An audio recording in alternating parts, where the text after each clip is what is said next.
Good evening, everybody. It is 5:32 p.m. on Monday, October 5. This is a regular meeting of the West Bend Board of Education. We recognize the quorum with all our school board members in attendance. I will call this meeting to order. Let me just get my page here, sorry. There it is. This is a public meeting of the school board of West Bend Joint School District Number 1. More than 24 hours prior to the meeting, notice of the time, place, date, and subject matter of this meeting was posted at the entrance doors of the Education Service Center and at the West Bend Community Memorial Library. A copy was also sent to the Daily News, WIBD, Milwaukee Journal Sentinel, and other media sources that have requested notice of our meetings. I would ask that our superintendent confirm that this meeting was properly posted. Yes, it was. Great, thank you. Let's rise for the Pledge of Allegiance. I pledge allegiance to the flag of the United States of America and to the republic for which it stands, one nation, under God, indivisible, with liberty and justice for all. All right, thank you, everyone. The next item on our agenda is to approve the agenda. I would move approval of the agenda. Is there a second? Second. Joe Longert seconds, and I should pause for a second for the benefit of the record to make sure that we get good minutes. What I'm going to be doing is just repeating who made the motions in seconds so that it is recorded for the record. So with that, thank you, Mr. Longert, for the second. Any final discussion? All in favor of approving the agenda, please say aye. Aye. Any opposed? The motion carries. Thank you. All right. We have come to the public participation portion of our meeting. And I have 3 comment cards, so 3 individuals have indicated they wish to address the board. If there are other individuals who wish to address the board, I direct you to these comment cards in the back of the room. Please fill them out, because in the meantime, I will read the procedure with regard to our public participation. We've come to the public participation portion of our agenda. Board Policy 187 prescribes the natures and procedures for this segment. I summarize the policy at this time, but copies of the policy are available in the back of the room, and I urge you to familiar yourself with the policy in its entirety. Residents of the district, parents of children in district schools, and employees of the district may participate.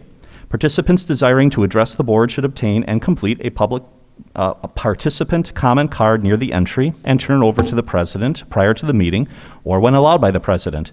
Participants may comment concerning an agenda item or a non-agenda item. Each participant will be called to the podium and given 3 minutes to speak. The participant must state his or her name, address, and relation to the district. This information will appear in the minutes of the meeting. The board will not engage in debate concerning the remarks or take immediate action. The board may refer the matter to the superintendent, a committee, or take the remarks into consideration in future action. Board Policy 872 provides a formal process for citizen complaints, and Board Policy 520 provides a formal process for employee complaints. The board recommends use of these procedures as they guarantee a fair and timely response. I will invite individuals forward in the order that I received the public comment cards, and the first one is Mark Drake. If you'd please come forward to one of the microphones and address the board. As I indicated, you'll have 3 minutes. And so as your 3 minutes approach, I'll just indicate that time is drawing close. And if you could then finish your thought out of respect for the other participants, we'd appreciate it. Thank you. Thank you. My name is Mark Drake. I live at 2556 Pioneer Trail. I'm a member of the West Bend School District teaching here at the high school. To address the incredible proposed healthcare costs that we're likely to see in the middle of a pandemic, I chose to look at this in a different view, namely how I can increase my own pay to cover these costs, and also how to look at some of the savings options that the district has. And in some cases, I actually found that the harder I work, the less I actually get. Our HR department does a lot of things well, but I think a meeting like this should really follow a full school district meeting like we used to have back at the cafeteria with all staff brought there. And that way we could all get all the information first without hearing rumors or having some fearful thoughts. Speaking of timing, coaching contracts, I'm a former athletic coach. We always used to get them on the very first week of the season. It's now October. Why don't we have supplemental contracts for the co-curricular advisors yet? I don't make a ruckus about this because it happens every year, even though the club advisors rarely change names. In a year like this with a pandemic, we could really use some of those extra dollars at the start of the school year. As I coached throughout the years, my coach's salary increased. In the 16 years I've been a co-curricular advisor, my salary has never increased. And especially since last year, My co-curriculars lost our administrative support for our conference participation, and it hasn't been addressed again. I'd really like to get a little bit of extra money so that I can buy the conference participation for my kids so that they don't go deeper in the hole. If I'm thinking about a salary increase coming from our district, I'm reminded that last year the board did not give us the full maximum that we were able to get. In fact, we didn't get a cost of living increase last year commensurate with the rest of the economy. The new compensation model that we have is not totally accurate yet. If I'm thinking about getting a new licensure, like a reading specialist license, it might take me 5 or 6 years in order to recoup the cost before I actually realize any financial gain. On top of that, I'm told there are these micro-credentials that we can earn. We haven't seen that yet. There's a bunch of conferences that have already taken place in September, and I'd like to know who to talk to, what's acceptable, what's not, and how I can think about advancing my professionalism in that way. All of this adds to my stress level. I used to see a local acupuncture specialist here in town. The board took acupuncture out of our HRA ability, so now I don't go there anymore. So now if I can't make money, how can I save money? Let's look at some options that our district might think about. The Wisconsin Deferred Compensation Program is a 457B investing option for active local government and school district employees. As of December 2019, 67% of eligible school districts participate in this program, allowing me to invest my money, not yours, but mine, in a 457B. Our school district currently doesn't participate in this. A district-sponsored 403B plan like ours could allow for a 15-year service catch-up, allowing employees to contribute up to $3,000 per year with a $15,000 maximum. Again, this is my money, not yours. Our district doesn't participate in this plan.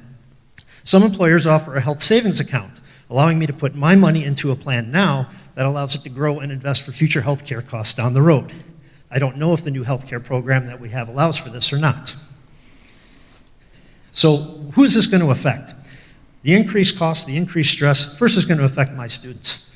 A lot of us here, we spend our own extra money on things like school supplies for them.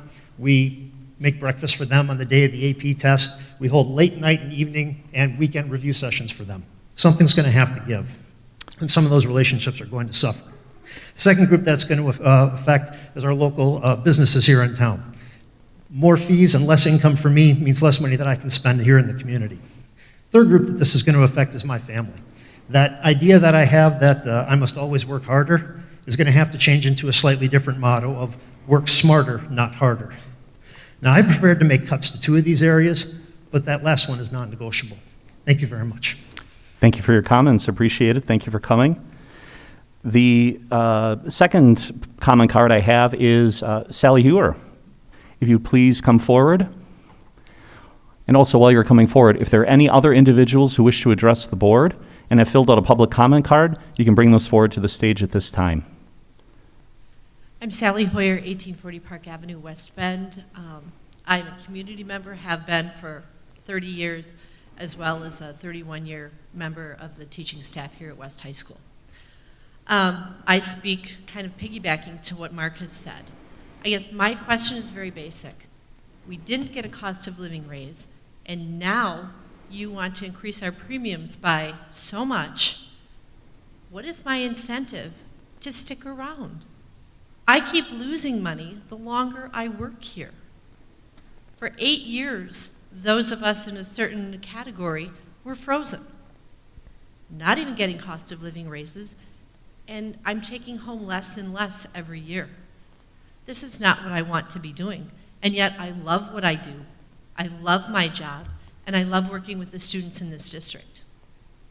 I guess I feel like I'm constantly getting slapped, and I'd like to feel appreciated, and I'd like to feel like I'm not carrying the weight of the district on my shoulders, trying to figure out how to pay for everything, because it's always coming back to the teachers. I'd just like you to think about that. Thank you for your comments. We appreciate that. The third comment card I have is from Tracy Wells. If you'd please come forward.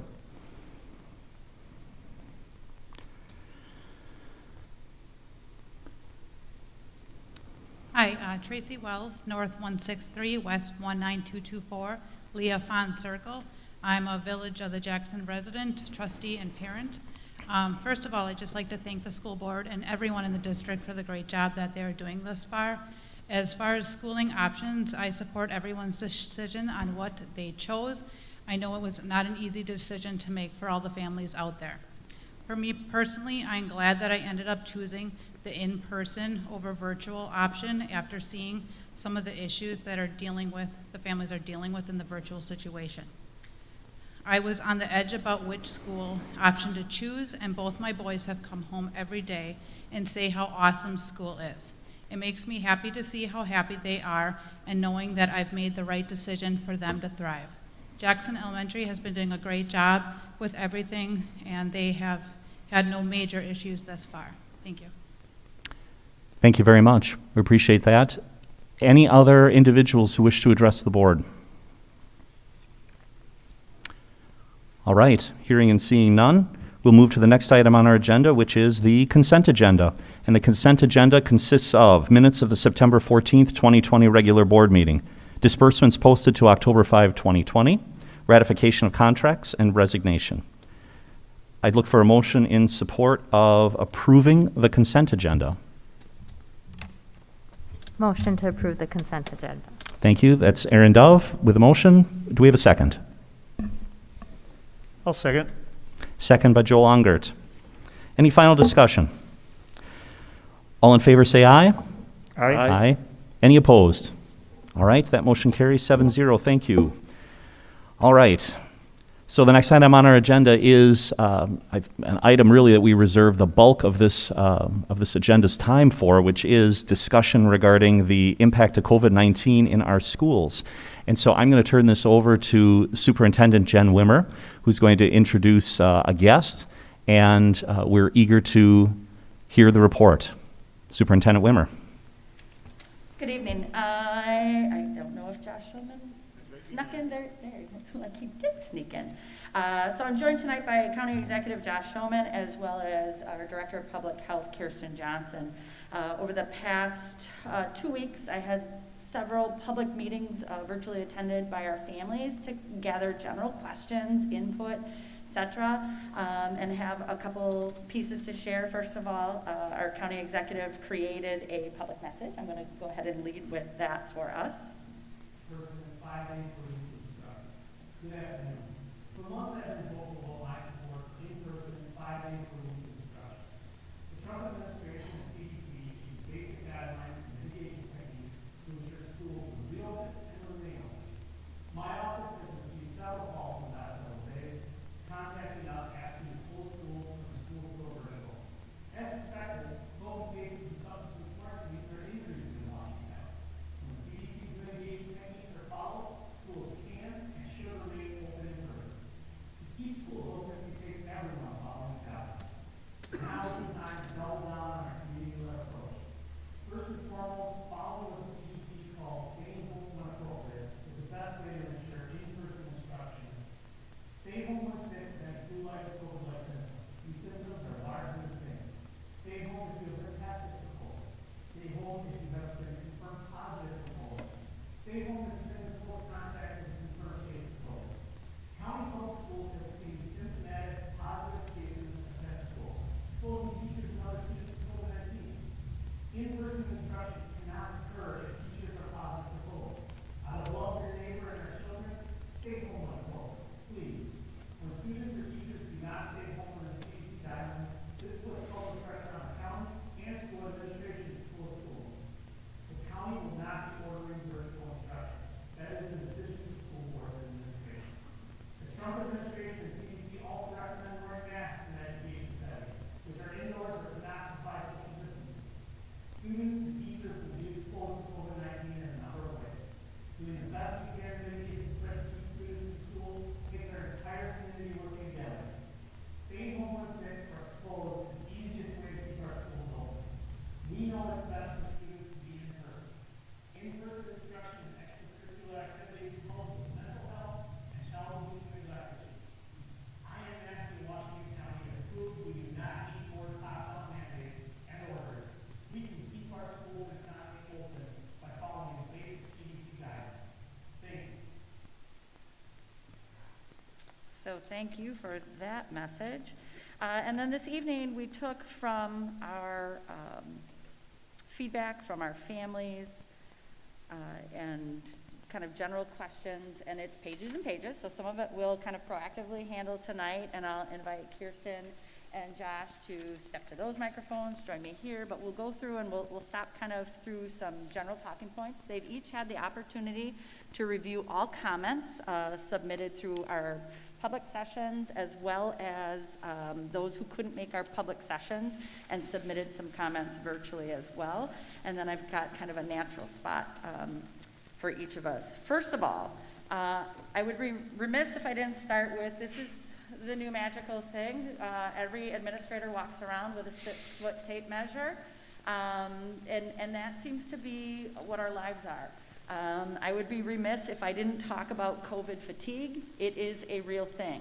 And whether it's the students being exhausted and just waiting as an administrator comes into the room and hoping it's not them who's going to have to quarantine, it's our administrators, it's us kind of, I'm sure everyone in this room where your job now is fielding COVID stuff, it's so nice to have topics non-COVID related. That's exciting, and just our families, you know, in our communities and our staff.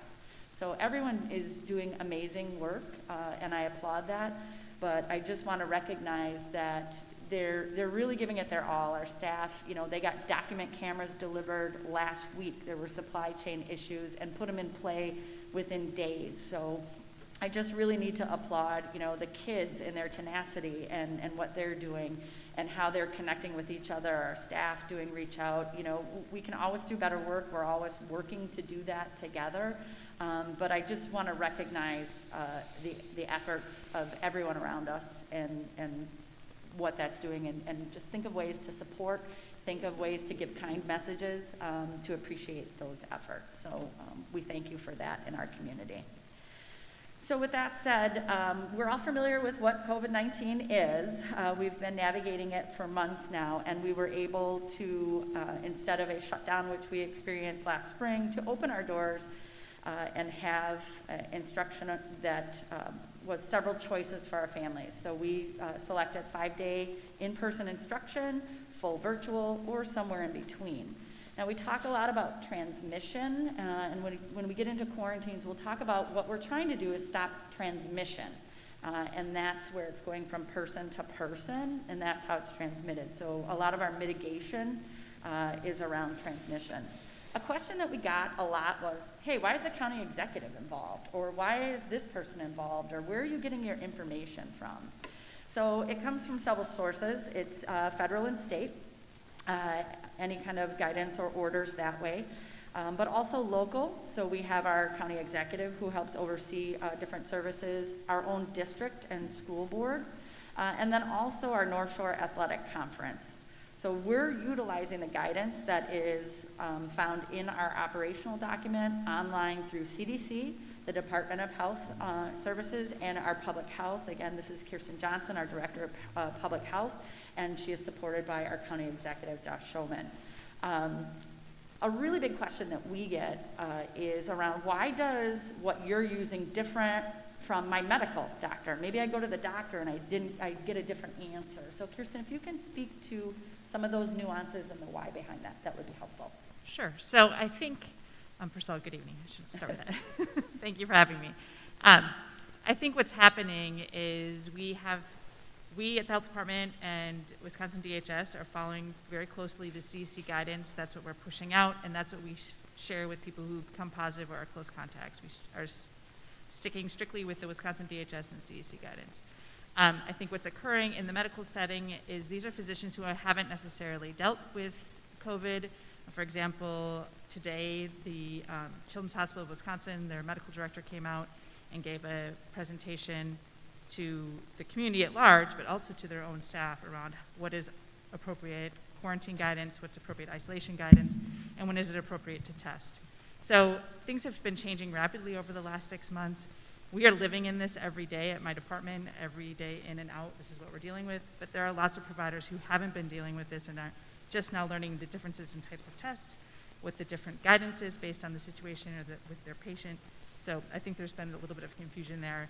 I know the Wisconsin DHS is working to clear up some of that information. They're working really closely with our healthcare providers to make sure we all have are giving the same guidance. One of those pieces too is not only do we connect locally, regionally, but then we look across the nation or across the globe, really, as everyone faces that, and learn from others and what we can do and how to mitigate and how to, continue to keep that range of options open. We are aware that Iowa has just made some shifts around masks. We talked with Kirsten around that. She's asking those questions at the state level. Again, our guidance that we're using is still through our state CDC and our state DHS. One of the things too is, hey, can't the county executive, can he make a different rule for us?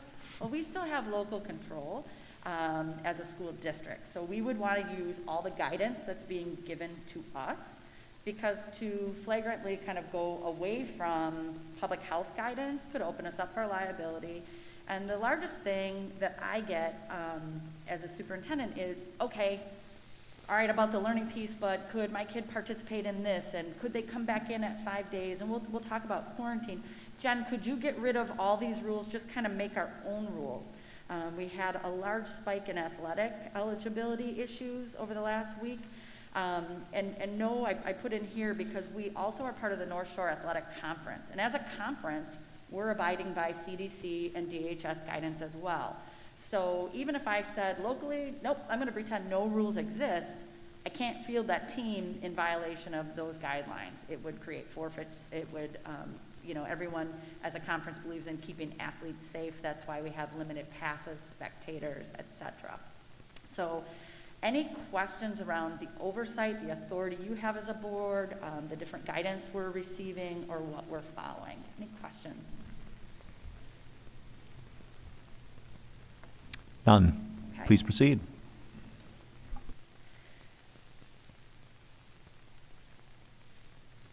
So the other piece is taking precautions. I think the hottest topic in this was face coverings.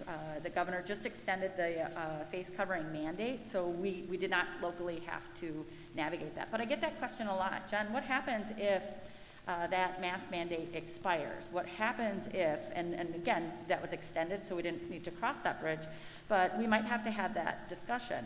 So I participate in a panel with Children's Health, and going into a possible expiration of that mandate, they were still recommending face coverings as a primary mitigation step. I think that when we look at precautions,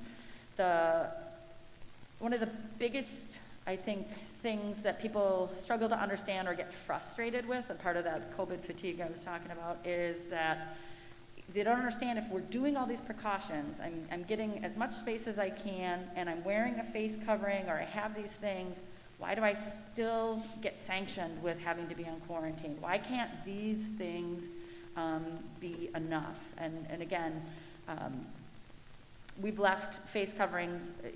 We're abiding by the governor's orders. If we have to have a future conversation, we would bring in Children's Health, any other guidance and recommendations. But I don't know if you want to speak to, like, why do we still have to quarantine if I'm wearing a face covering? I think is a big one that comes out a lot. Sure. So again, we go back to the CDC guidance. It very clearly says that even if you have a face covering, if you've been within 6 feet for 15 minutes or more, that you still would have to quarantine for 14 days. And I can say, even with the face coverings, we have seen spread. Up until the middle of last week, we'd really seen limited spread within school settings themselves. But over the course of the end of last week and over the weekend, we now do have confirmed cases that were contracted in a classroom with kids wearing masks. And that is actually locally. We had our first cases of transmission at school, which I reported to our families. We do our weekly update, so those were our first transmissions at school. And I think through the county executive, his own video, he's here tonight wearing his mask, just how can we extend that grace? Maybe we don't believe in that ourselves, or we don't need it, feel that we need it ourselves, but how do we do that for our neighbor, for others, and help us remain open? Anything you want to say around masks specifically? I know that was a hot topic for a while. It has been a hot topic. Certainly I hear about it just about everywhere I go, but I think, especially in the school setting, I've been very focused on keeping schools open 5 days a week in person, and as the superintendent indicated, we've been in that conversation dating back to July. I'm as much of an advocate for extracurriculars as anyone. I have a junior who's got his eyes on state again in cross country. and would be devastated if he couldn't do that. But more important to me is making sure that he can go to school and be there in person if he chooses to be. So masks, I think, are one small step, as are things like quarantines and isolations. I know this is a pain. I know it's extremely frustrating. I hear about it every day, not quite as much as the health department does and in the way they do, but I hear about it all the time. And it's a difficult time for all of us, but we need to be vigilant. We've got months to go likely in this process, and really you guys and your team are on the front lines of seeing it firsthand, and we appreciate that. So I know masks are a pain. I see up there everybody's doing their part, and I appreciate it. Any questions around precautionary measures, masks, anything on this? Nancy? Could you, for everyone here, explain the tracing process? I'm not looking for names, don't give me the HIPAA stuff. I'm looking for, Nancy Justman is sitting next to Tawny in science class. You mentioned that you know a confirmed case was spread at school. How do you know that? How do you know these kids didn't get together on the weekend or whatever it might be? Sure. So could you explain it? Let me go through some of the screening pieces, and then we go right directly into an in-depth look at contact tracing. I think that's as well a hot topic. One thing when we talk about doing your part and what we need is asking yourself these screening questions. While it's made the news that people were sending kids to school that were actually positive, that did not occur in our district. However, we have had cases where students have come to school with cases pending or not feeling well. And when we go back and do, as you said, that contact tracing, and I'm finding out, hey, there was a test pending, or your onset of symptoms was 2 days, you know, for every like high school level case, it's like 20 students who have to step out in quarantine for 2 weeks. So we really need people to ask themselves these questions and hold firm to this. And that's where we all kind of stand together in unison on doing your part and holding people accountable. So getting into your specifics around, let me just slide that back a smidge, around contact tracing. We have lots and lots of things that we do with contact tracing. So the biggest indicators for contact tracing are it's a shared responsibility between public health and ourselves. We take point on our school cases. We're on the phone with each other at night, weekends, et cetera. They're doing pieces of it in the community. We're supporting it. All of our staff, our administrators, and our nurses participate in that. The largest rule of thumb is anyone is considered a close contact if you're within 6 feet for 15 cumulative minutes. So it doesn't necessarily mean 15 minutes all at one crack. It could be 8 minutes here, you know, another 7 on the backside somewhere else. So we're looking at that. When you have exposure, so we are most often, quickest alert is through our own parents letting us know right away. And we appreciate that. The lag time between your doctor's office or your testing site telling public health to alert us, most of our cases, it's just them giving me a confirmation, and I can't speak enough how helpful that is to our families. So let us know. Do you have a test pending? We can help you navigate, or have you received a positive test? Because we will start that process immediately. We don't need you to wait until public health calls us. So call us immediately. When that happens, we then map back the last 48 hours from the onset of symptoms. That is when a student is most contagious, and from the school end. So again, we're using our public health guidance, and Kirsten can jump in at any time, but what we're doing is we're running a student's schedule, we're looking at all their contacts within a classroom, we're going around with measuring tapes, and looking at seating charts and verifying. We're asking about lunch, recess contacts for our little ones. You know, who was their buddy at recess? You know, was there anyone, teachers? We do interviews. And then a lot of video footage, specifically at high school, where I've seen a lot of video footage where, you know, we can't remember, or we look at those pieces, but we do a lot of verifications in that manner. From there, we would get a list, and then we would, you know, we almost probably all have it memorized. Hi, this is so-and-so. Your child has been identified as a close contact of a positive case. This means, and then we go through the dates and those pieces and help get them access to education. Kirsten, from a health standpoint, is there anything you'd like to add about contact tracing process, those pieces. So I think what I would add is, if we get the positive case first, which occasionally happens, we reach out to the district, tell them, here's the student, here's the date of symptom onset, or if test date, and here are the 10 days that they should be out for isolation. So we give them sort of the clinical piece, so they have all the information they need to do the contact tracing within the school setting.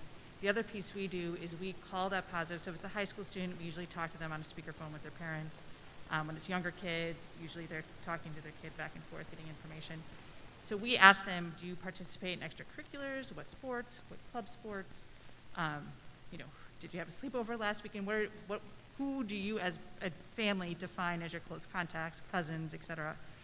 We document all of that, and then we call those close contacts. And then they are quarantined based on, because we reach out to them and give them guidance. In the scenarios where we've had, where we've identified where there's exposure in the classroom, the kids that have become positive were not identified as close contacts in any other setting, so no sports, no cousins, no sleepovers, no friend gatherings that we knew of, but they were sitting in close proximity to another student who then subsequently became positive. So that's how we've identified it. What's the turnaround time that you're able to notify parents if someone's been in close contact? And the reason why I ask is because in a different county, I know a student at a high school who found out probably, I think the student that tested positive was in class on Tuesday.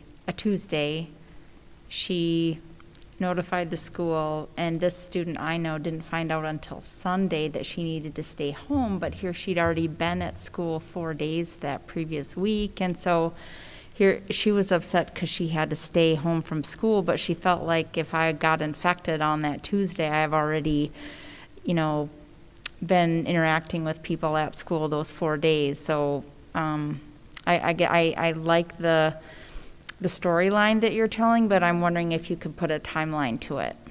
You want to speak to? Sure. So we try to contact positives within 24 hours, including over the weekend. And we contact the school immediately when we get that information. So usually it's within 24 to 48 hours. Our goal with contact tracing, so contacting those close contacts, is 48 hours. I can tell you, for example, we got line lists at the end of the day on Friday this week. They were not called until the end of the day today, or even potentially tomorrow morning. However, we do try to make sure, so in this case, like the line list I'm talking about right now was a sports club line list. My understanding is the coaches had reached out to the family, so they're aware, but they just haven't heard from us. And part of this is, for example, we had 250 positive cases in a single day for our health department to handle. We have 100 people doing contact tracing. It's just, the volume we're just really struggling. So that's why our partnership with schools is so critical, because they have the capacity internally to inform parents immediately. So I don't think there's been a single case in any school in any of our districts that have been more than 48 hours. Right, and so that's why it's critical, parents, let us know right away. Yep. So if you're pending a test, we can kind of start and be ready. But when we receive that notification, we're doing that same day. Our administrators, we're all on standby to support that. Lenny and his entire team from HR, we have a sheet that a staff member would report in. We get alerts. We were contact tracing yesterday. We do same day. It doesn't. I've been on the phone with parents at 9:30 at night, and we do it when it comes in. Kirsten called me yesterday. Here's your list of 3. Here's that. I'm checking rosters, and we're moving on it. Checking in with Lenny, going, hey, I'm aware of a positive here. Is your team on this? Yep, got it. So we're able to eliminate the extra step if it is happening in-house, which I think is really good. Thank you. So we, like I said, if a family calls me and said, I have a positive test, I'm going to take their word for it and start immediately. I'm not going to delay until public health calls. So we'll start moving on it right away. And that's what's really helpful for us. And then we've been cleaning up our communications. Out of the gate, it was like, wow, it takes a long time to cycle through calls, and how do we get better at that? How do we send an alert? We've got a positive case, we're making our calls right now. And then how do we alert our families in a school community? So we've got some standard communications. Hey, we're letting you know there was a positive case here, and then in turn alerting our entire school community through our dashboard. so that they're getting solid information from us versus social media. Because I think it was our first case at the high school, you know, and it was within hours, it was 250 kids, like, no. So helping just families come to us, call, ask. Now that we have more cases, in the beginning, it was too discretionary, too discreet of identifying info. We're in protection of our students and our staff members, so it can't be identifying. But we do have enough numbers where we can do more consistent updates. We're looking at kind of daily and expanding some of our dashboard elements and then getting to it that way. So we'll keep, and then I know we'll talk about metrics too, but the public health also maintains that. So a couple comments before I get to my question, Josh. Thank you for giving us the latitude at the local level to do what we feel is appropriate here as opposed to something impacted by a neighboring district. Kirsten, thank you for your wisdom and insight in all this. I've heard great things. In fact, that the high school plan has supposedly been discussed in Washington, D.C. as one of the leading ones in the country. I think we've had some great results so far. My question is pertaining to quarantining and the possibility, let's say, for adjustment. And I'm not sure if this is data, Superintendent, that we have here at the district, or Kirsten, if you have at the county, but I know of at least one individual, and I'm sure there are multiples at this point, where this individual is in their second quarantine cycle. So in the first 6 weeks of school, they're going to be out for 20 days. They chose in person, and that's not what they're getting.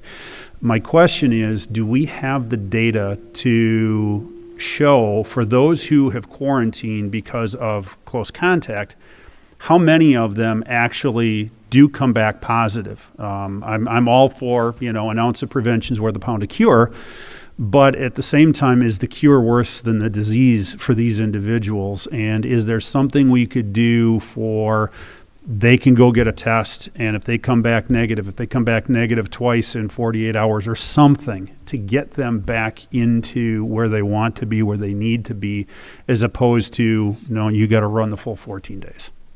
So there's a couple things. Again, the expediency in which we do contact tracing is supported by our public health, as well as when you think about county executive's role in ensuring we have the resources and the staff. As you said, you've got 100 staff members and in that support. And the next thing to unpack, as you said, is the why behind quarantine, and why do we have to do it that way, and what if I got double tests and things like that. So we have some local metrics around how many in quarantine became positive, and Kirsten can speak to that too. But the why behind the 14 days is that we don't force people to get a test, but we talk about, hey, could I get 2 tests and show negative and then come back early maybe? And the why behind that is that, symptoms can have onset, generally in that 5 to 7 day mark, but they can come as late as 10 to 12 days. So you can have this sense of like, oh, I took a test on day 6 and it's negative. And I've got this one later, I had these negatives and I'm negative. Well, 2 days from then you could be positive, and then I have to look back to those 48 hours in which you could have, been responsible for transmission. So that's kind of the why behind the quarantine. I don't know if you want to. No, I agree with it. Again, it's the CDC and DHS guidance that we're following. That 14-day quarantine really is the gold standard. And we have seen, I can't speak to specific district metrics. The superintendent may have that, but we are seeing kids become positive during the 14-day quarantine. And I mean, anecdotally, I think it's happened in almost every district. I don't know how many you have specifically. Mm-hmm. Yeah. I think there's 2 things for you to think about in the context of that question, and context is everything. The backdrop for all of the guidance is the conversation that was happening in June and July, and that was, should we just go virtual 100% statewide? To me, that's not an option. And so the trade-off was these quarantines and isolations, which are long periods of time, and of course having back-to-back quarantines, I can't imagine for a parent or a child, would be extraordinarily frustrating. But I'll use the anecdote of Senator Johnson. Senator Johnson just tested positive on Saturday, I believe he found out. The contact that they traced it back to is his chief of staff, who had it 17 days. His last contact with the chief of staff was 17 days before Senator Johnson tested positive. He fulfilled a full 14 days. 3 days later, he tests positive. So it happens, anecdotally speaking, but more important than that, when we're faced with the decision, and the first conversation I had with superintendents with regard to whether or not virtual was where everything was going to go, really it was, we're willing to make this trade-off because the alternative of having nothing for everybody and virtual for everybody, I saw that in March, I lived it, I'm sure many of you lived it. It was a train wreck. I wasn't willing to go down that path again. Now, I'm sure we could have improved it, but at the end of the day, I think that context is really important because even that frustrated parent, and Lord knows I'd be frustrated if I were them, when they hear that, I think it does change the lens that you look at it through. I've absolutely spoken to parents who've been impacted by double quarantine. So if you're positive, if you receive a positive, you get 3 months where you don't have to quarantine a second time. But if you are exposed outside of 3 months, then you'd be subject to quarantine again. So you could still be COVID positive and sometime down the road also be subject to quarantine around that. So when we talk about the length of time and things, we're coaching families on how to mitigate if you have it in your home, because that could be automatically a 24-day. What can you do to isolate within home so that student can access in person in 14 days? And we talked about hey, does it matter if I get a test or not? I get that. Our kids were like, well, hey, should I sit by you? Are you going to go get tested? Are you going to go get tested? That's why we don't use testing as that metric. It's all around that 14-day for onset of symptoms. I'm not forcing anyone to go get that test, but again, you could have a false sense of security in a shortened period of time for that. So go ahead. Superintendent, just to confirm, if a student is in the middle of a 14-day quarantine and says, can I go get a test? I'll go get 2 tests and provide them to you. They're negative.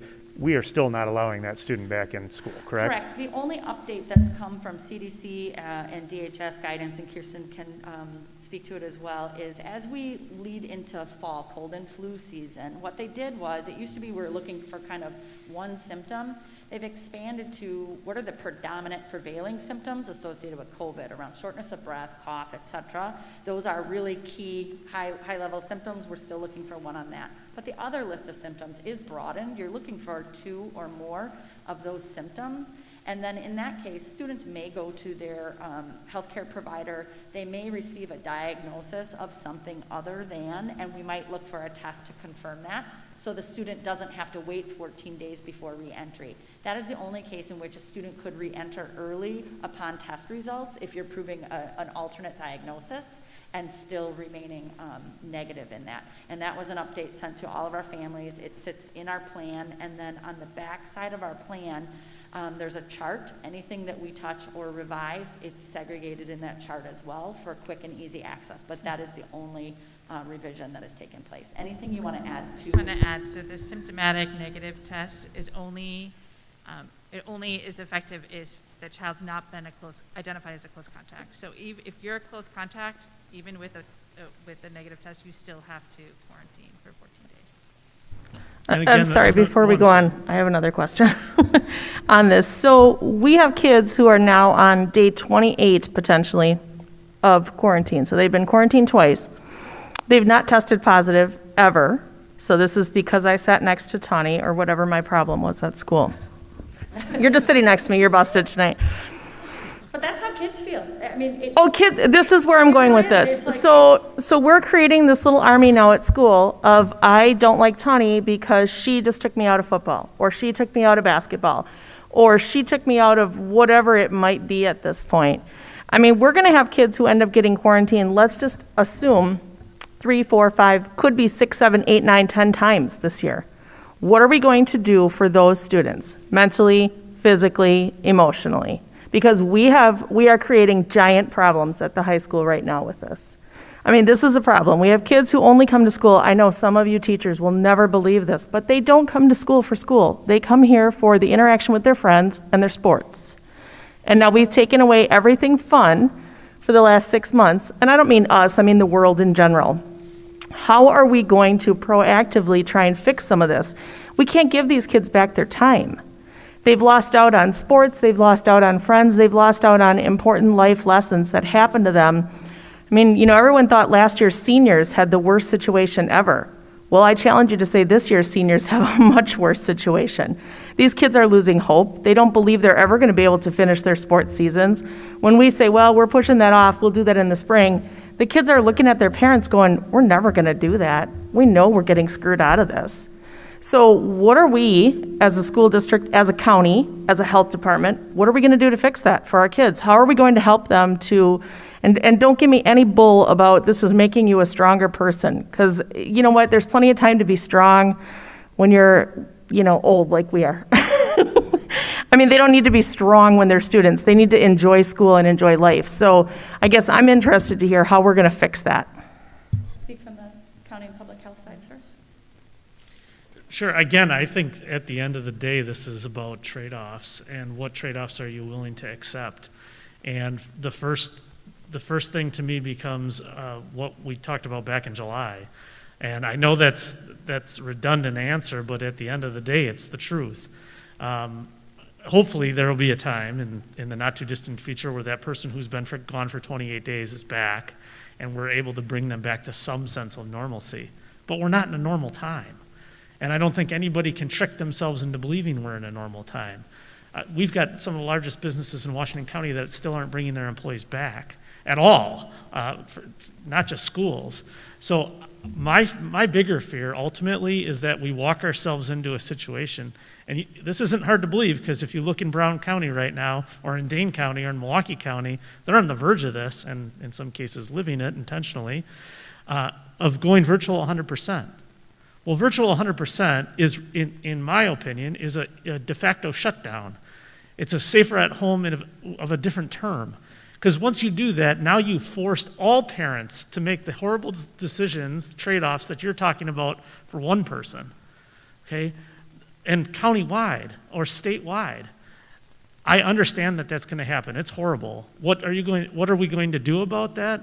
It's literally why the county hasn't come down from on high and said, this is what we are doing. Instead, it was a collaborative conversation with superintendents about how are we going to handle this. So I'm not sure exactly how you're going to try to rectify that situation, those individuals. All I know is I'd rather have it in a handful of cases than the thousands of cases kid-wide across the entire district, 147 schools over across both counties. Anything from mental health with a public health? No, I was just going to say that, as Josh said, I think having to quarantine kids is allowing us to keep our schools open at all. And I don't want to be in a position where we become more lax in our quarantine guidance, and allowing more students back in, and we start to see the cases creep up within the school setting. So I think that's a no-win for all of us. I appreciate both your comments, but I don't think you understand what I'm asking you. What I'm asking you is, what are you going to do in the long haul? You are going to have increased problems with mental health in our county. What's your plan for the future on that?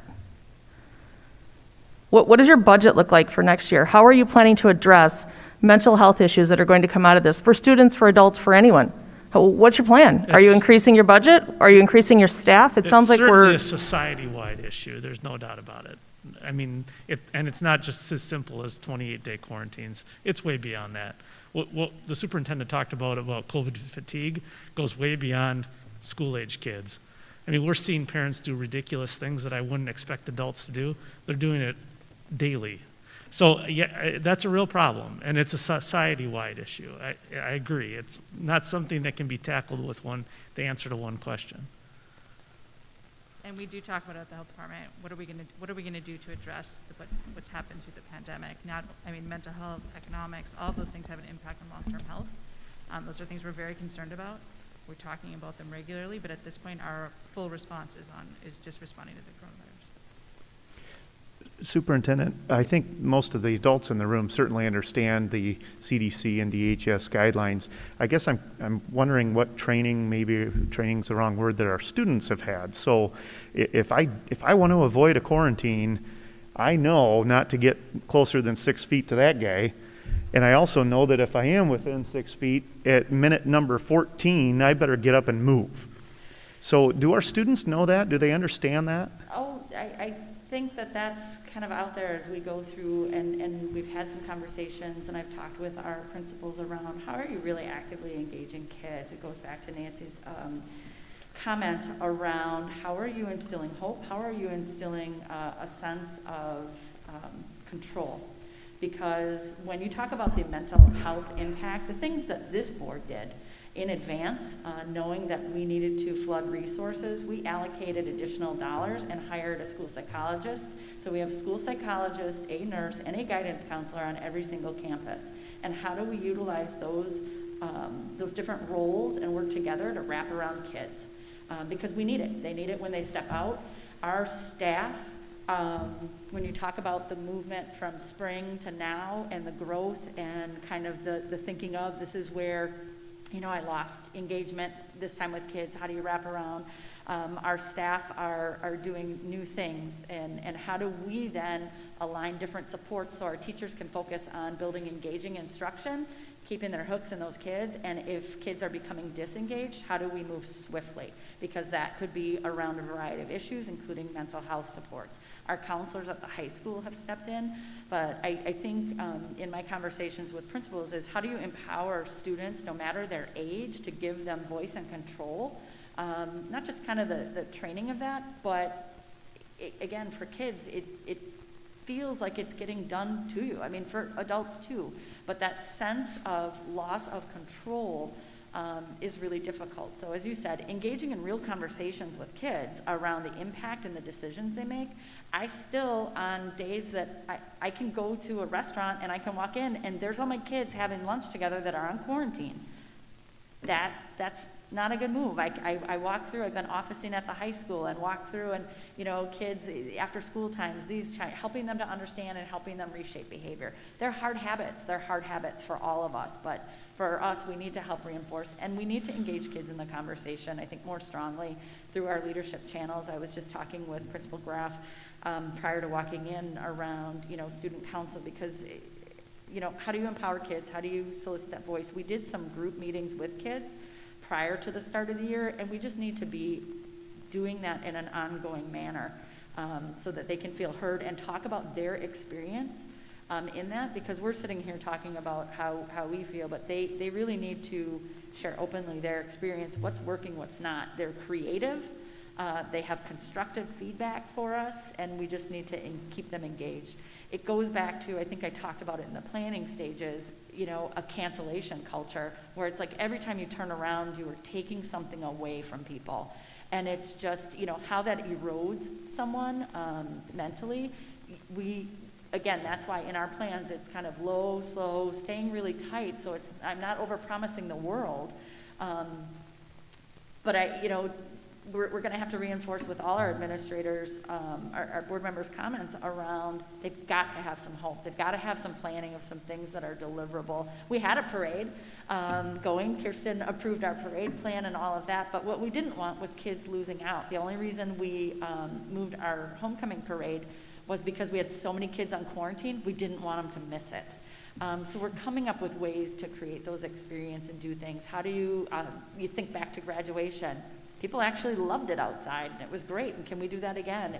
We've just got to engage them and be accountable to our community, our kids, and ourselves, that we're not getting caught up in the work of contact tracing and all of these things and operational things. We're still keeping that up front, too. I can give you an anecdote too, and it doesn't come from your district, but I'm sure you've all heard about this story by now. Youth football scrimmage up in Kewaskum. Coach makes a decision, even though he's positive he's going to go to the scrimmage. The most upset people on that field when I was walking off after I told the opposing coach were the kids. What they were saying as I was leaving, it couldn't make you more proud of the kids in our community. They were talking about things like, I have to do all this stuff at school and somebody walks in with no mask and now my season's in jeopardy. You know, that I'm not quoting a kid, but that's the kind of context of what they were talking about. So they're fully aware of what's going on. Any other comments, questions around quarantine efforts? Again, negative impacts. Okay.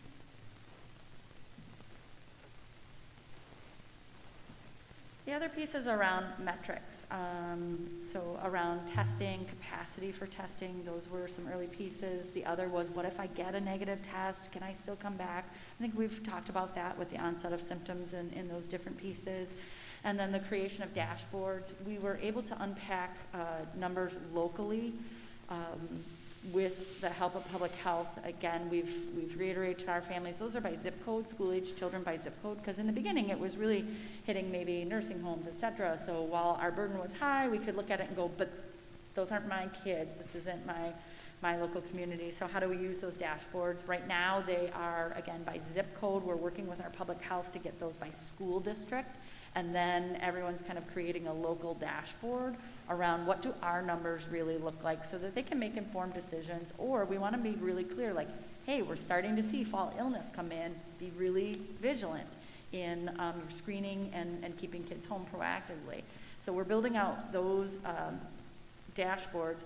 But I think one of the things that I wanted to bring up was around the metrics and benchmarks that have been released around high, critical, burden, and those kinds of things and closures. So if you want to speak to some of those things, Kirsten. Sure. So there are a couple of models out there. There's the Harvard model, there's a CDC model. They're all based on the burden of disease for 100,000 people. So we have taken that burden and adjusted for every zip code in our county and our school district boundaries. We report that on our website so you can see what the burden is currently over the last 14 days for that specific area that's been identified. The levels of burden are low, moderate, moderately high, high, and very high. Until last week, the very high was critical. DHS changed the verbiage, so we changed ours to follow suit so there wasn't confusion. Very high is a threshold of 350. Per the CDC, that's a very high threshold of disease burden within a community. And at that level, and to be honest, the CDC is much more aggressive, so the CDC's level is 200. At that level burden in a community, there's increased risk and significant risk to interacting in person. So whether that's in a school setting, at a mass gathering, you name it, in a restaurant. So we have, and I'm sorry, I don't know what West Bend's burden is at the moment, but I didn't look before the meeting. Again, it's on our website, but so we've laid out some thoughts for schools. So at that 350 level, is sort of our trigger to have a conversation with the district to talk very specifically about their own data. Are we seeing cases in schools? What does this mean?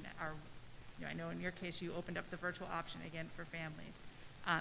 So we're looking very closely at that and working with individual school districts just to provide guidance. This is not the health department's not coming down saying you need to do X, Y, and Z. It's more of a conversation collaboratively to work towards a solution so that we aren't seeing just unfettered spread in a school within their boundaries, trying to sort of regulate that in a way that so we can assure kids can continue to go to school, they can continue to have sports, but to do it safely.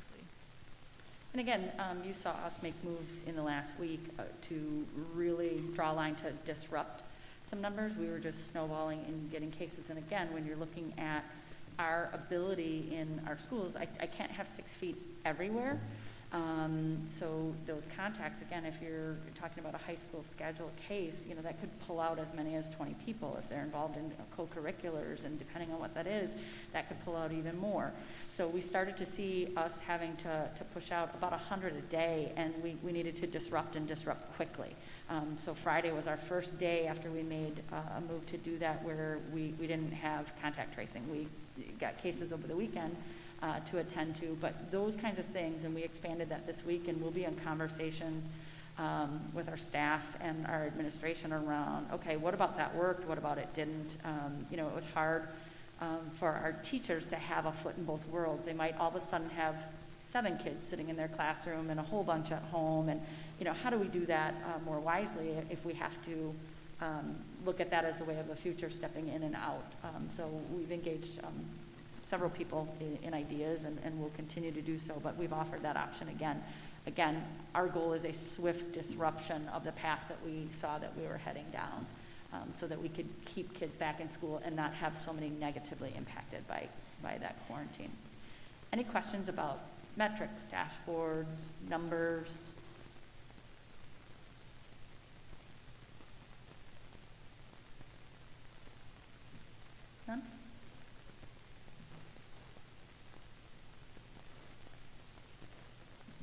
So then you talked about our local numbers. So we have roughly 6,500 students. 4,635 of them remained with us in person. I'm breaking out the high school numbers just so you can see that. We have 1,700 who are still in person out of the 2,100 that we had anticipated. Again, roughly 950 choosing a full-time virtual option, 350 choosing a hybrid, which is a mix of one or more classes that they're taking online. And then 885 staff members. So when you talk about students, we do our dashboard around active cases. So we have 17 active cases of positive COVID-19. So you can see that in our in-person ratio. How many students were impacted by contact tracing absences? That's 447 students cumulatively from all the other investigations. So you can see we did 40 total investigations. 17 are currently in that positive range. Total 447 students have been absent due to close contacts. And then when we opened that up last week, you can see that our families and our students jumped on it. Last week there were 350 students that immediately did it. Today, an additional 309 self-selected home learning. Again, could be for a variety of reasons. And then people also asked, well, what about the context of other illness? Where's that at? And you can see we do have other illnesses still in our schools.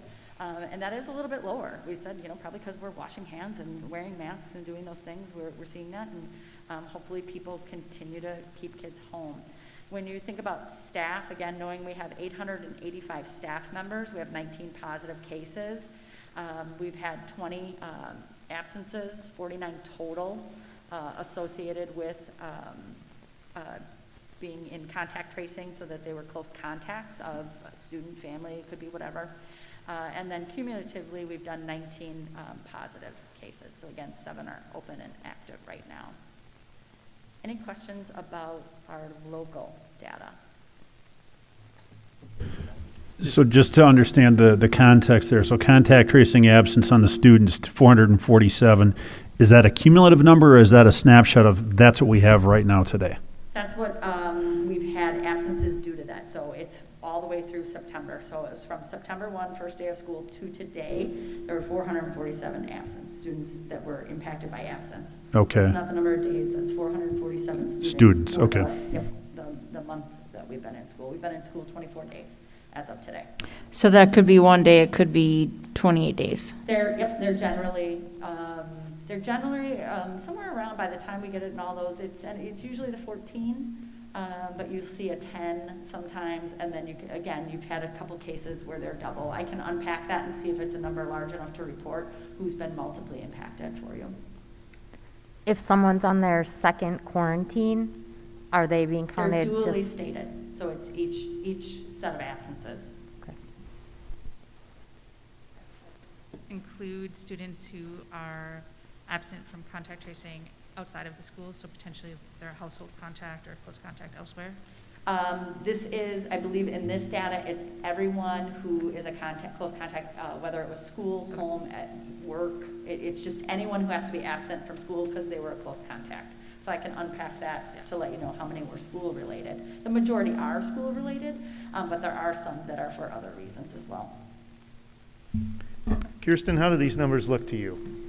Is this district our size, or of course we're unprecedented times here, but is this a positive to you? Is this alarming? It's not alarming. I think we talked about early on this summer what percentage for us would be alarming in terms of that contact tracing absence. I think we landed around 20%. That at that point you'd feel it, and we also said that at 10% you would start to feel it, which we absolutely are in all the school settings. I don't think it's alarming.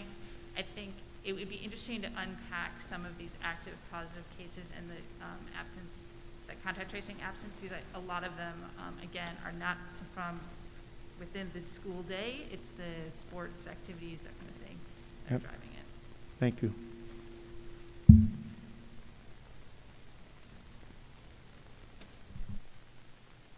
So, again, we were trying to unpack our local numbers. As we get more numbers, we'll look at that. and expanding our dashboard and those pieces. But other than that, as I look through the sets of questions, and what we can do is, again, it's three different sets of questions that came out of our public meetings. We covered all some of the themes that we saw emerging, but open it up to any other questions that you might have for any of us. I do have one question. Putting on your quote-unquote positive post-COVID hat, how might, and maybe I'm going to focus on vaccines, with anywhere between a 1 and 6 month period that seems to be that they're making millions of doses of vaccine, have we given any thought or to the CDC to how that's going to be rolled out? And how that would affect us locally? Like, would the vaccine be offered to the most vulnerable, to frontline workers like healthcare and teachers, and when that might happen? So Any idea? Sure. So we've been talking about this now for months within my department in planning. So we have very cohesive plans around what it would look like for a mass vaccination in Washington or Ozark County.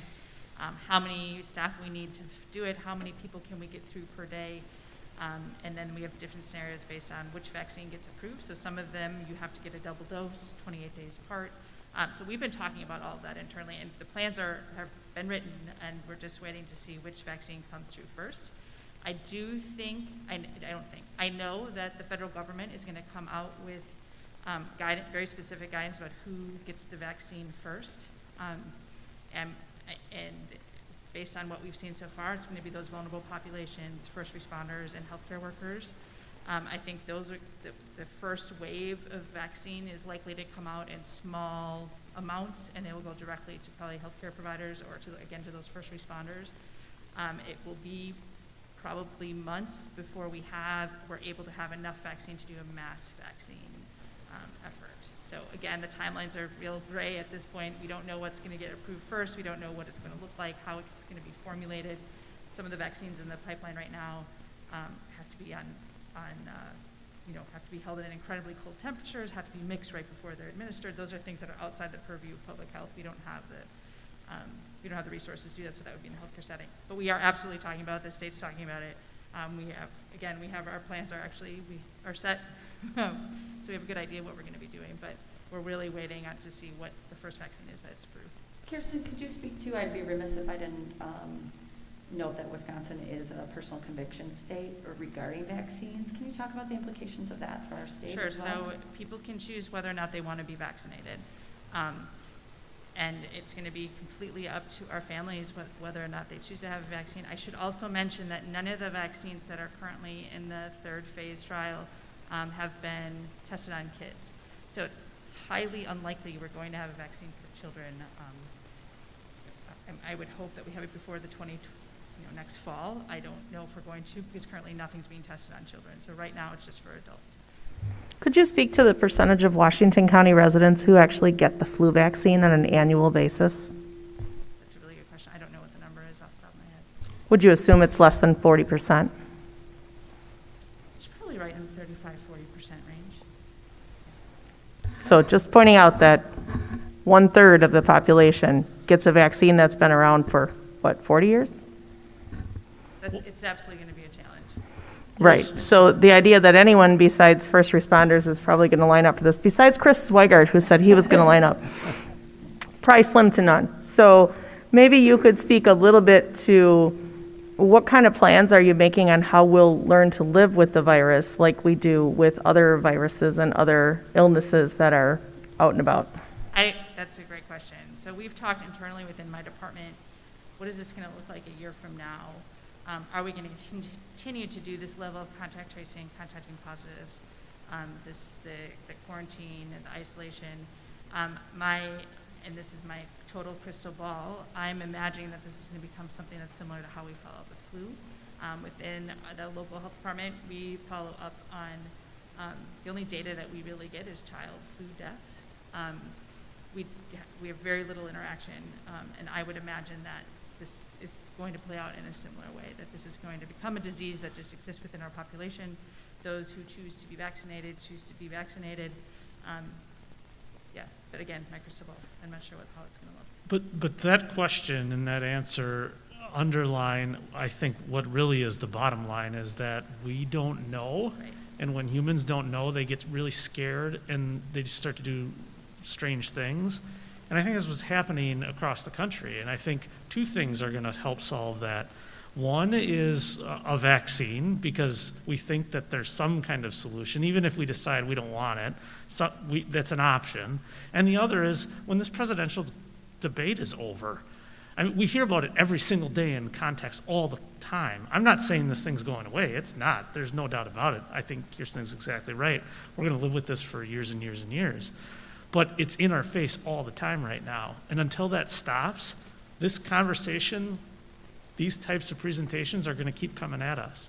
And I think the more we can be vigilant in following the guidance and stuff like that, you're really just trying as elected officials to keep people calm so that we can try to live a normal life.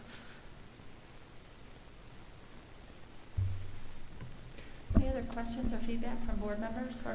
Kirsten, the state of South Dakota, state of Nebraska, state of Iowa, their DHS have recently come out with other guidelines that I would say are much leaner than the CDC. Do you think that, or maybe this is a question for Josh, do you see that the state of Wisconsin DHS could potentially do that? Is there any talk of doing that here in Wisconsin? I can answer that. I have no hope in our DHS doing anything like that. I think we've relied heavily on CDC guidance, like very heavily on CDC guidance, and have gone out to people who have been affiliated with the CDC and the FDA. Kirsten mentioned the Harvard study, the Harvard data. We went there, not DHS. AEI. Yeah, AEI, American Enterprise Institute. We've utilized them. So it's not because we don't have faith in our institutions. We do.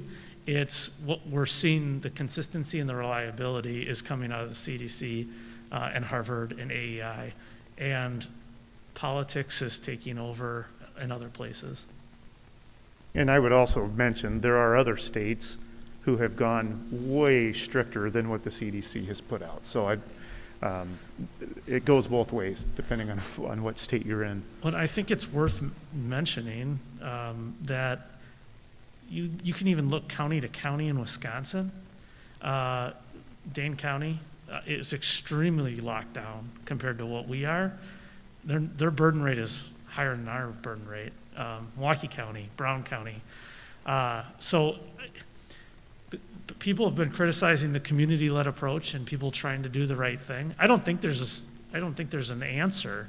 I think what we know is we don't know. We don't know what this virus means today. We don't know what it's going to mean 2 years for the people who got it, for the ones who didn't, and maybe 2 years from now get it. We just don't know, and we're just asking people to try and not to get it and try not to spread it. Kirsten, you heard the superintendent talk about issues that we've had, and I'm sure this is in multiple districts with parents sending children to school that are sick. Would you consider that to be your number one ask from parents as to what to do to help break the cycle? I think so.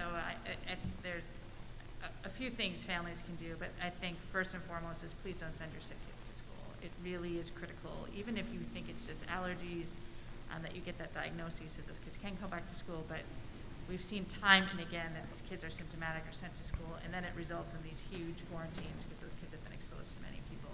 So I think asking families to be vigilant, I understand the economic burden aspect of this too. People who need to send their kids to school because they need to go to work. I absolutely get that, but I think if we want to keep our schools open, we can make sure that we aren't sending sick kids to school. I think we can get our kids tested so we know if kids are asymptomatic and are potentially spreading it, so we can stop some of these sleepovers events happening after school, club sports, stop the spread in those settings. I think that would help as well.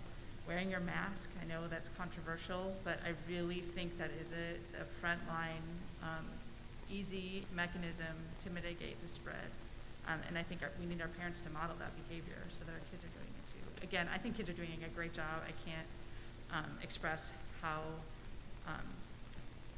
much I appreciate what our schools have done, because I've read all of the plans, and there's been an incredibly heavy lift from the administration down to the cleaning staff and everyone in between. They've done a phenomenal job, and our kids are really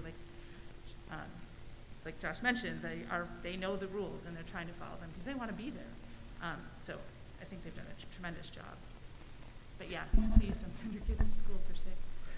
When the phone call comes that my kid's been in a close contact, does that come from the county health or does that come from the school? It could come from either one of us, depending on The scenario.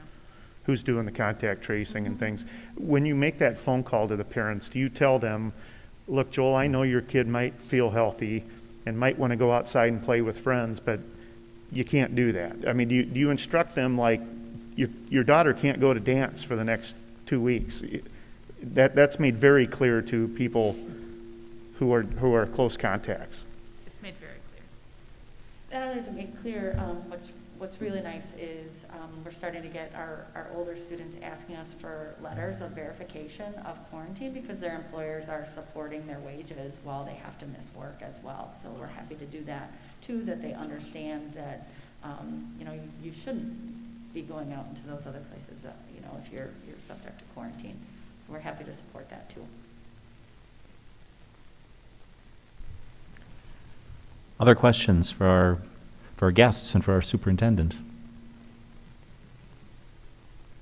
I just want to extend the board's thanks to both of you for coming, for your service to our community.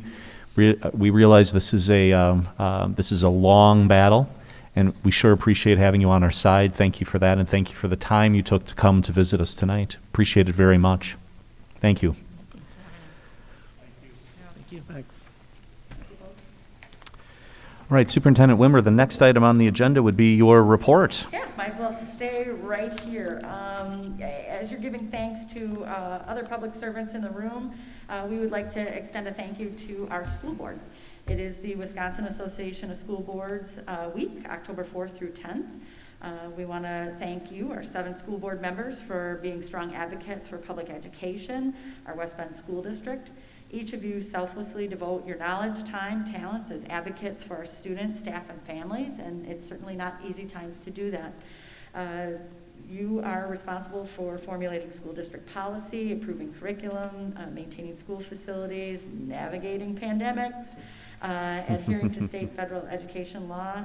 As we know, it takes strong schools to build strong communities, and you devote countless hours to making sure our schools help every child learn at high levels. So thank you for staying the course, making tough decisions, spending those hours studying educational issues, regulations in your effort to serve our larger community.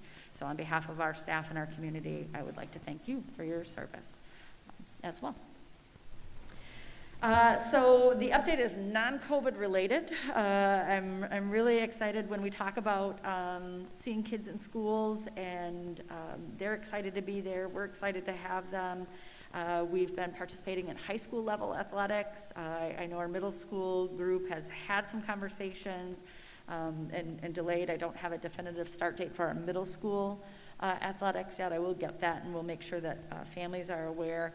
But we have several teams who've been in competition since this summer. We have co-op teams, so that means it's a blend of East and West together. So our Trail Sharks mountain biking team has been taking the opportunity to refine their skills through practice as their competitions were canceled due to the pandemic. Our girls swim and dive team recently beat Homestead, Whitefish Bay, and Nicolet. I've seen the girls swim and dive a couple times. And girls golf had a great season, and East student Haley Matner has advanced to the WIAA sectionals, so those are a co-op update. And both teams, our dance teams, were happy to be performing during soccer matches, our football games. Our cross-country teams will compete in the North Shore Conference meet this Friday. And athletics are working to live stream our competitions because, again, we're adhering to limited spectators. It's direct family members. People have passes that they receive. So we appreciate that on behalf of keeping our athletes with minimal contacts and keeping them healthy. So again, our West Bend Community TV live streams our home varsity football games on its YouTube channel, and then check both the East and West athletic departments for their live stream information for swim, dive, soccer, and volleyball. So we've actually had shout outs. It was interesting. People were watching from across the country, the football game the other night. You know, grandparents who might live out of state are able to watch those as we move to a new format of live streaming. So that's been exciting to watch as well. And East Athletics, the girls' tennis team, has been going strong all season, and today is competing in the WIA subsectionals. The football team is coming off a 35-10 win over West Bend West and currently 1-1, hoping to make state playoffs for a school record 5th straight year. Their JV football is 2-0 on their season, beating Whitefish Bay. Most recently, the girls' cross-country team took first last week at the Nicolay Campus Classical Invitation. And late in summer, East Athletics was named WIA Award of Excellence recipient. And that was the first time a West Bend High School received that designation. For West Athletics, the girls' tennis recently beat Slinger 5-2, West Bend East 5-2, and they're competing in their WIA subsectionals today as well. Our JV2 football team beat Homestead 21-7. Varsity football is still looking and chasing that first win, but we did make history with a first ever female kicker at West, Lindsay Justman. So congratulations to Mom. I don't know how parents do it. I was just standing there watching a history-making student on that field and just with bated breath on that first kick, which she nailed. So congratulations to Lindsay. It was really exciting. That game was featured with Fox 6 as the game of the week as well. Our girls cross country and West took first place at the Brookfield Central Invitational. Boys cross country, JV finished first in the Jamie Block Invite, and varsity finished 5th. Girls volleyball is 2-1 with wins over Port and Slinger. Boys soccer tied with Hartford over the weekend.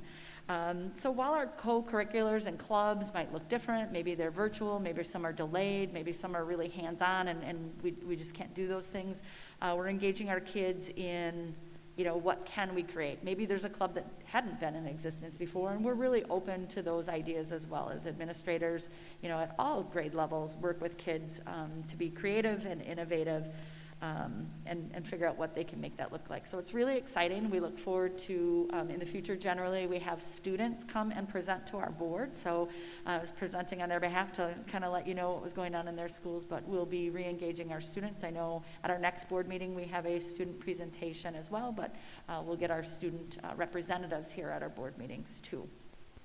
And then our next big day is October 12th. We have a professional development day for our staff. When you talk about what it takes to really pull off what our staff is accomplishing right now, whether it's living in an in-person world, a virtual world, we spent a lot of our time leading into the school year focusing on giving those professionals the time that they needed to do what they needed to do to plan instruction. They really needed to rethink every moment of a child's day, create new routines for themselves, for others, and our October 12th professional development will be in support of their work to create distance learning and just unpacking instruction and how that looks differently as well.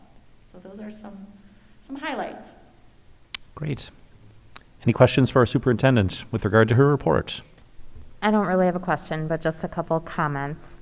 I loved watching the homecoming game from my couch. It was the best weather of a homecoming game I've been to. And my kids said the same thing, though they didn't like the company. And then my second comment is I have 3 kids in the high school, 2 of which were quarantined last week. And the pivoting that the teachers did to keep them engaged, live, real time, in their classroom was so appreciated. It was a million times better than spring. And I know I'm not the only one to say that. I have plenty of friends in that same demographic, and I've getting text messages on how much better the instruction has been last week and the end of the previous week and then going into this week. My kids are in school this week. That's where they want to be. But they did enjoy their small class sizes today. So just a couple little feedback. I really appreciate the high school teachers. Thank you. I know that everyone appreciates any kind words. Our staff, many of them I talk about, you know, do you remember that first year that you taught, you were kind of oblivious? And so looking back, you know, maybe a couple of years later after your first year, like, wow, I do this and this and this so much better. And it's like, we had to give ourselves permission to have our first year over again. There's so much that they want to be and so much that they want to do. And right now we're modeling for our students what it looks like to be a learner and learning some new tricks and doing that. So again, we applaud them and thank them as well. Other questions, comments? All right, thank you. The next item on our agenda is consideration of approval of 2021 employee health and dental insurance premiums. And Mr. Lenny Hansen will be guiding us through this. Mr. Hansen.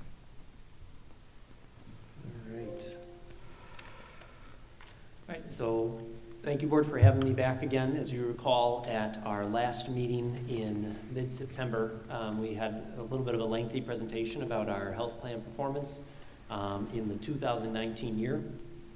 After that, we talked about both performance from the health perspective of how effective our entire health insurance and wellness program is at supporting our employees' health, as well as then we looked at the performance from a financial standpoint.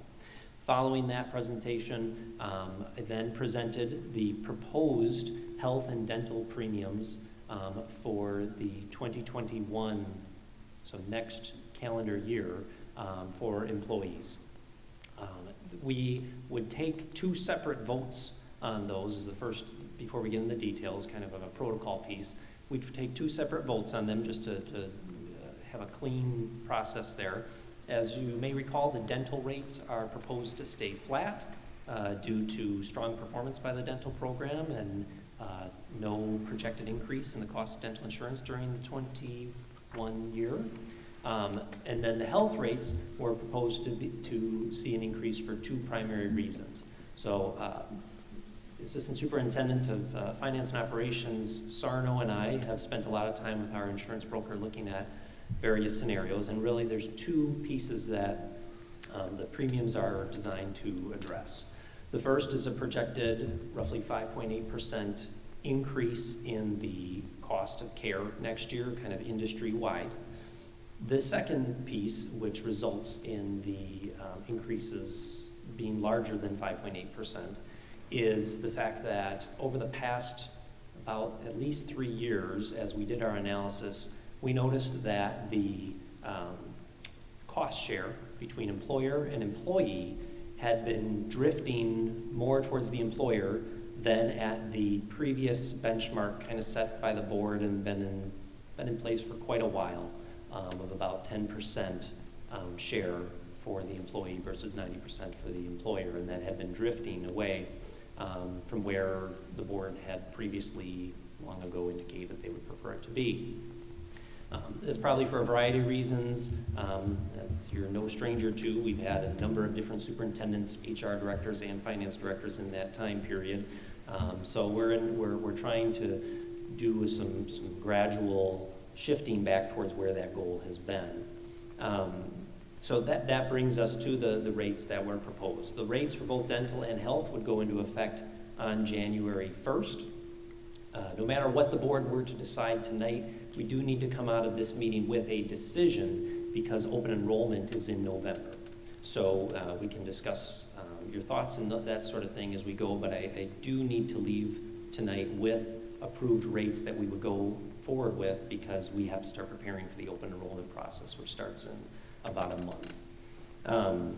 In terms of some of the key questions, I mean, I really do appreciate Mark and Sally coming in. I think it takes a lot of courage and engagement to come in and speak your thoughts about, what this very important decision. Did have a couple of proactive conversations with some staff leaders about this. Had positive conversation. I shared with you the communication that went out to all staff a number of weeks ago, so that you were aware of kind of the same communication that we had sent out to staff following the last board meeting. We didn't have anyone reach out to us with questions. It gave a way to contact us. That's okay. We know this is something that people need time to think about, and appreciate people coming tonight to speak about the topic. Really, the discussion ends up centering on not necessarily what is just, but what is our core driver here as a district in terms of cost share, and and then long-term plan design, right? Because when the costs of healthcare go up, it affects both the employee and the employer. And if we see that, you know, from the employee side, that the cost of the premium is becoming too burdensome, then that's also a sign maybe we need to look at the plan design to see is the overall delivery of the program becoming too burdensome in general. So there's a number of factors to consider there. As you may recall at the last board meeting, well, at the end of this discussion, I also talked about that we want to convene a benefits review committee of staff members and really use that committee type process moving forward to make decisions not just about premiums, but especially about plan design. We need to better understand, aside from just taking surveys, what elements of our insurance offerings our employees really like and engage with, and which ones are not impactful to them.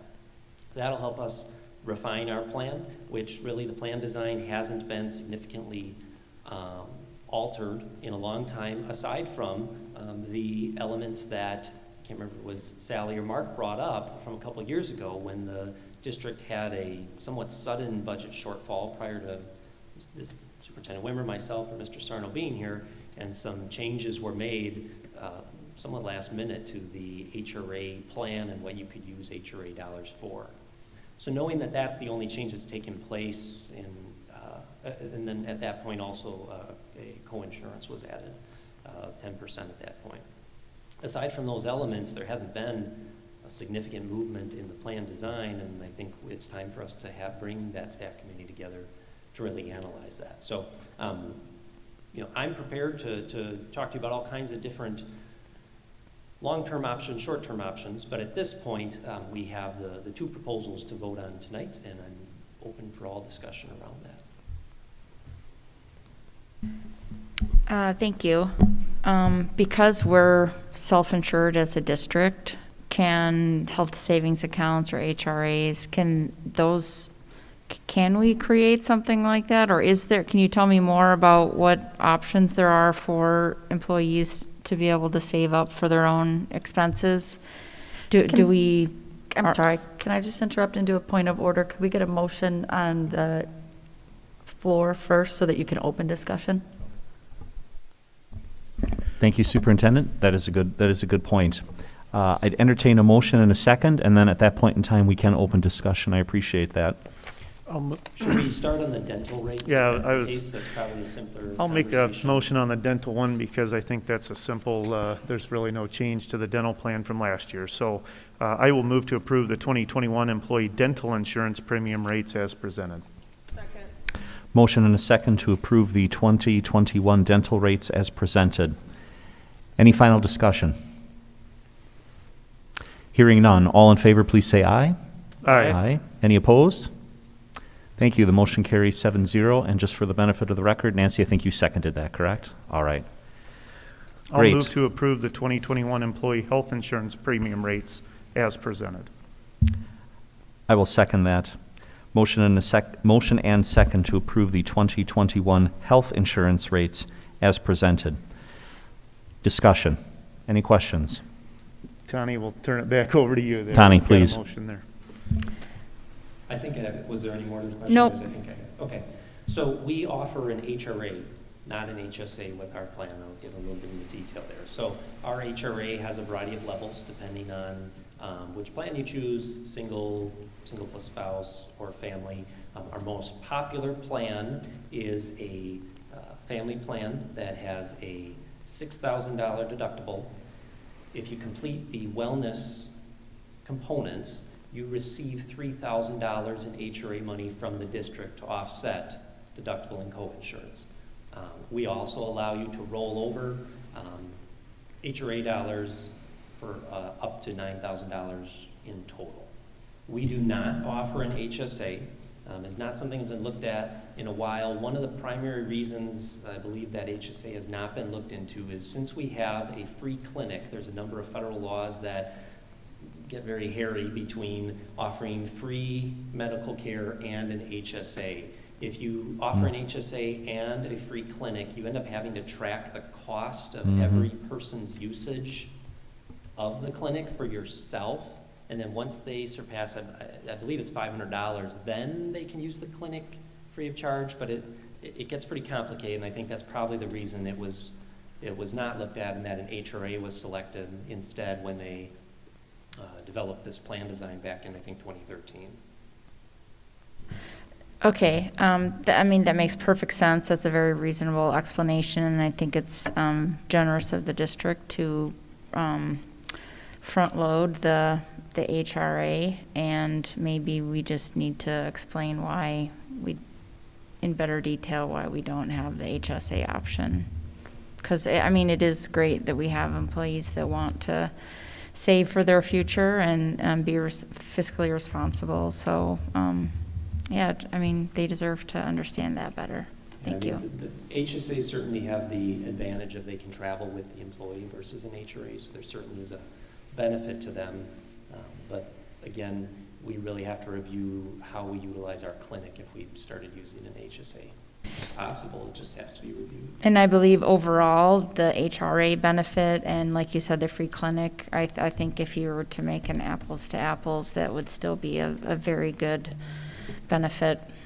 I should also point out the clinic is not paid for out of employee premiums. That's a separate district benefit. You could consider that an entirely separate district expense. Like, for example, we purchase life insurance for all of our employees, and the employee doesn't shoulder any of the cost for that life insurance policy. So the clinic is really an additional employee benefit, not supplemented by premiums or by the employee. Lenny, I'm going to be voting in favor of these premiums as presented tonight. However, I love the idea that you're going to be taking a deep dive into this next year or later this year, putting together a team to look at the design of the plan, because you can't lose sight of the fact that this is a very rich healthcare design. So when our employees say that I'm paying a lot out of my premium, well, that's because we're giving you a lot. And we're giving you that on-site health clinic. We're giving you HRA dollars. We're giving you low out-of-pocket maximums. We're giving the employees things that right now we haven't taken a look at in a long, long time. I think it is time to start asking employees, you want your health care costs to go down? Great, your maximum out-of-pocket's going to go up. We might start charging you a copay to go use the freighter clinic and not have a free on-site clinic. We may be able to open up an HSA by doing that sort of thing. So I understand, some of the emails we've got from people enrolled in this plan, some of the people commenting tonight, but we can't lose sight of the fact that we are offering our employees a very, very rich plan, a rich design plan. And I've said this year after year. I work for one of the biggest companies in the United States, and my plan is nowhere near this. My wife used to work at Kohl's Corporate, a $20 billion company. Her plan was nothing like this. I talked to friends around town who work at Harley Davidson or at Target. My wife used to work at Target. That's an $80 billion company. Her plan was nothing like this. So our employees can't lose sight of the fact that what we're giving them is very good. If they want that changed, that's where this committee comes in next year, where we really take a deep dive to see what they want in a plan. Do you want lower monthly premiums? Do you want to continue with a rich plan? That sort of thing. So for now, I'm voting in favor of it, but knowing that you're going to put that committee together and take a look at it. A couple other pieces while I'm talking. Maybe we offer a cash in lieu of if you don't want to be involved in our plan, or if your spouse has a plan that you are declining a spouse's plan to be on our plan, maybe you offer a surcharge to that person for doing so. So, I mean, there's a million different ways you can look at healthcare, and it's time that we really take a deep dive and look at it. So I guess two of the key metrics, that any employer would look at, including us, is the participation rate in the plan. We have an extremely high participation rate. 88% of our eligible employees take our plan. That likely means that we have a pretty favorable plan compared to maybe what a spouse, if the employee is married, has available to them, right? So it's a competitive plan. You're right. It is a good plan, and I think our employees agree with that. I never hear people saying we have a terrible health care plan. I think people appreciate that, and I think that some of the comments that either email or that we may have heard are more about the increase and amidst, tough economy and things like that, and I completely empathize and understand that. I'm on the plan myself. I'm proposing raising it for myself as well. I understand what that's a significant impact for a family. So the participation rate is the first one, and we have extremely high participation, telling me we've got a good plan. The second thing I would look at is our employee turnover rate. Obviously, the entire point of any compensation element, pay and benefits, is to attract and retain great employees. Consistently, year after year, the best comparable number I have is teacher turnover rate, and our teacher turnover rate is strong year after year. 3 years running, it's at between 6 and 7%, and we get comparable data from other districts, and that beats most of our neighboring districts. So does that mean that everything's great, hunky-dory, and we can't do anything better? Absolutely not, but it does tell me that our compensation package at least is doing something to retain our staff. We can certainly improve it and make sure that it's even more tailor-made to what our specific staff wants. But those are two key metrics I'll look at. The only other thing, you talk about the richness of the plan. I mean, I think it does attract staff, and I'm glad that we have a plan that has a lot of great benefits. We do have one of the lower out-of-pocket maxes of our nearby districts. Co-insurance, co-pays are on the lower end compared to some of the comparables. I think that factors into why we have great participation rates and why we have great turnover. And it's good to have those things, right? But I think you're absolutely right. It is time for us, after probably 7 years since we really looked at plan design, to get out there and have some in-depth discussions with the staff about what they want in their plan. Lenny, could you, I know you do a really good job of this, so I have first a comment and then second a question. So I can appreciate no one likes their premiums going up, but hundreds of thousands of people have actually lost jobs this year, and hundreds of thousands of other people have taken pay cuts in America, as well as seen, their premiums increase. So many other industries are seeing a double or triple whammy to their effect. So I can appreciate no one likes it, but unfortunately, it's also the situation we find ourselves in. Could you speak to how other districts in our county, or not necessarily our county, but maybe in our conference, whatever you'd like to use as a metric, but where do we fall in line? Are we somewhere in the middle with our premium costs, high end, low end? I would say we are mid, maybe slightly above, because the overall cost is higher than our neighbors. So our overall cost of our plan, as Joel said, is extremely rich. So in terms of percentage share, I think we're actually very competitive, maybe a little bit on the lower end, but we have a very rich plan. And we're seeing the effect of that with increasing premium rates. Does that answer your question? Okay. As you do assemble your committees next year and do your deep dive, which I'm very grateful you're doing, I really want it to be something the employees want. That I want them to design it. I want them to get everything I want them to be informed about what the choices are, but I want them to own it. Because, I really like the board that we have up here, but 5 years from now, we don't know who's going to be up here. And they could sit up here and just dictate to them what they're going to get and what they're going to pay. So I want them to be, I hope that you can assemble a committee set of questions, surveys of the staff who can't attend these meetings. I just really want them to embrace whatever they choose to put together, and we will get behind that, I'm sure of it. I think that, like I said, in addition to the 5.8% expected increase in cost, that cost share piece is really important for avoiding kind of the scenario you talked about, where maybe a different board comes in with a very knee-jerk reaction, right? So if we stick to ongoing and long-standing board drivers, then I think we're likely to have a much more even experience from year to year, regardless of turnover in the board or what takes place in the health insurance market. It's important that we stick to those drivers, which unfortunately in a year like this year means a larger than just the healthcare cost, healthcare inflationary cost, but it gets us at that cost share driver that I think is long-term important for us. Any other discussion? Hearing none, there is a motion on the floor and a second to approve the 2021 employee health insurance premium rates as presented. As discussion is over, I will call the motion. All in favor signify by saying aye. Aye. Any opposed? Thank you. The motion carries 7-0. We appreciate your help, Mr. Hanson. Thank you. Thank you. And again, I do want to thank the staff that have spoken tonight and reached out. It's supposed to be a hot button issue. It's supposed to be important. People are supposed to be passionate about it. So I appreciate the engagement from everybody. Thank you. All right. The next item on our agenda then is our board meeting calendar. And the next 3 meetings of our board will take place on October 26, November 9, and November 30th.